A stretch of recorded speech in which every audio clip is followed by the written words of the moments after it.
দাউদকান্দি উপজেলা পদুয়া ইউনিয়ন শ্রমিক দলের আয়োজনে আপসহীন নেত্রী সাবেক প্রধানমন্ত্রী মরহুমা দেশনেত্রী বেগম খালেদা জিয়ার মৃত্যুতে মিলাদ ও দোয়া মাহফিল অনুষ্ঠিত হয়েছে। ৬ জানুয়ারি মঙ্গলবার বিকেলে খালিশা বাজারে পদুয়া ইউনিয়ন বিএনপির পার্টি অফিসে এই মিলাদ ও দোয়া মাহফিল অনুষ্ঠিত হয়।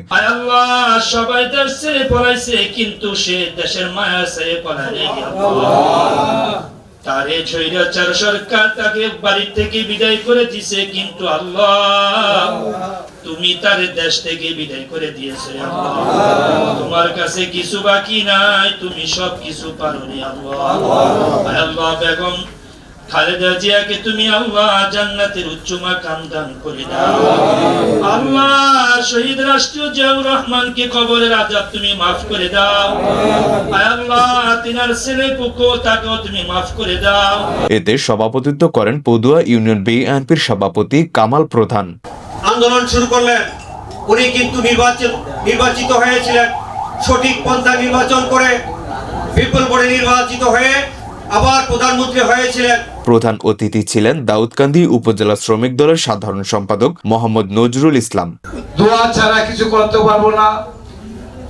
দেশমাতা মরহুমা খালেদা জিয়া যে আদর্শে আদর্শিত আমাদেরকে লালন করেছে, আমরা সবাই সকলে 5 ওয়াক্ত নামাজ পড়ে আল্লাহ রাব্বুল আলামিনের কাছে দোয়া মুনাজাত করবেন, ওনার ব্যস্ত নসিব করে।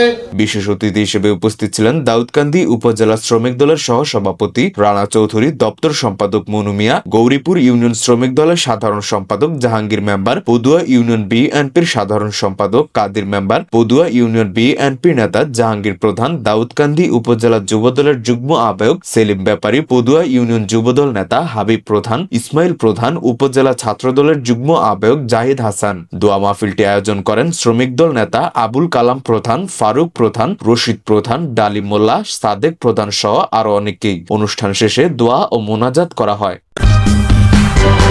সূচনা community.tv বিনোদনের পাশাপাশি খবর।